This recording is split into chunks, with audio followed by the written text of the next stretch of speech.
ये इतनी पावन है कि जैसे गंगा केवल 3 बार गंगा गंगा शब्द कह लो तो गंगा महारानी पतित पावन जो जन्म जन्मांतर के पाप हैं उनको तार देती है। ऐसे ही देवूती नदी सभी का पालन पोषण करने वाली है। न जाने कितनों का यहाँ पर कल्याण ये देवूती महारानी करती है। ऐसा तो चरित्र जिनके यहाँ स्वयं साक्षात परब्रह्म परमात्मा हमारे श्री कपिल मुनि महाराज ने अवतार लिया, वो चरित्र हमने आपको बताया। यही कपिल मुनि महाराज कहाँ विराजते हैं? गंगा सागर। सारे तीर्थ बार बार और गंगा सागर एक बार। गंगा सागर में ये भी कपिल मुनि महाराज विराजते हैं। और वहां पर आज भी मकर संक्रांति के दिन, जैसे आज का दिन है अथवा कल का मान लो, तो ऐसे दिनों में हजारों व्यक्ति यहाँ गंगा सागर में जाते हैं और वहाँ कपिल मुनि के दर्शन करते हैं। सागर आता है और कपिल मुनि के लिए स्नान कराता है और अपने आप लौट के चले जाता है। ऐसा ये पावन चरित्र हमने आपको बताया। उसी के बाद में हमने आपको दूसरा चरित्र बताया। राजा मनु के 2 संतान, एक का नाम उत्तानपाद और दूसरी का नाम राजा प्रियव्रत।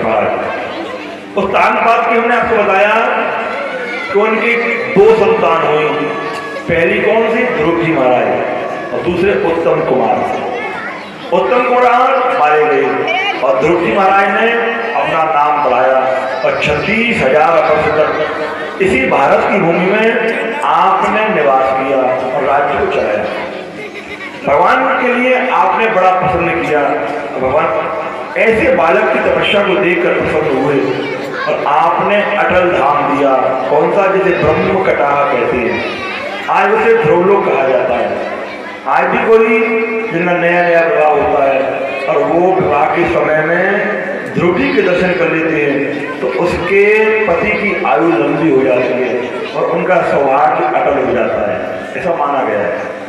उसके बाद में उनके दूसरे पुत्र हुए जिनका नाम प्रियव्रत महाराज हुआ।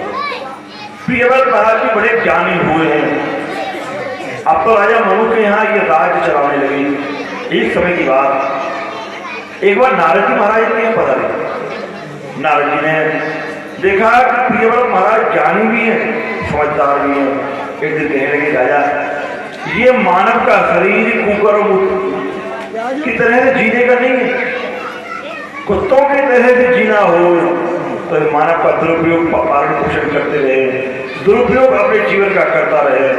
कहते यदि सदुपयोग करना है तो एक बार जीवन में भगवान का नाम जरूर लेना चाहिए।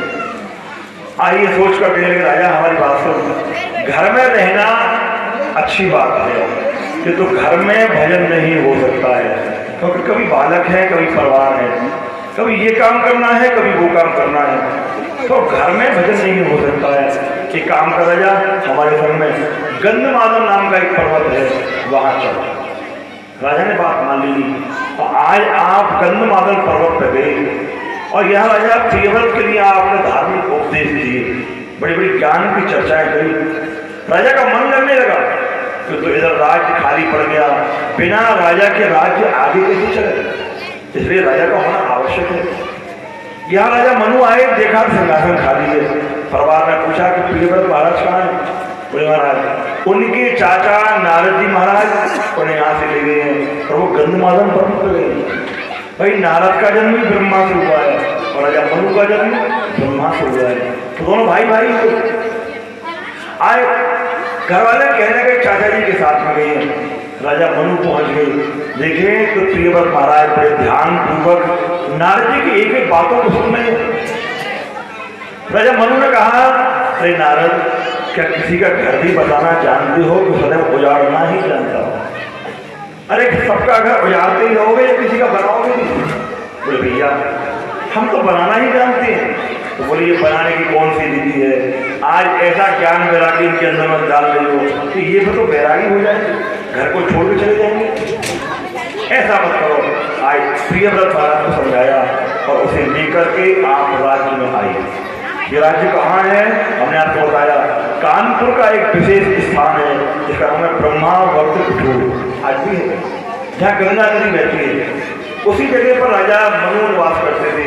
यह सबसे पहले भारत की राजधानी अगर कही गई है तो ये ब्रह्मावर्त कुटीर। दिल्ली तो बाद में हुई है। आए वहां पर प्रियव्रत महाराज को लेकर आए। अब तो प्रियव्रत महाराज राज्य को चला रहे हैं। एक पूर्व चित्ती नाम की अफसर आए, इसके घर में आपका विवाह हुआ और आपने इनके ही संतान आगे हुई, 9 संतान हुई, जिन्होंने कुछ संतानों ने जैन धर्म अपनाया। एक महावीर नाम के स्वामी हुए हैं।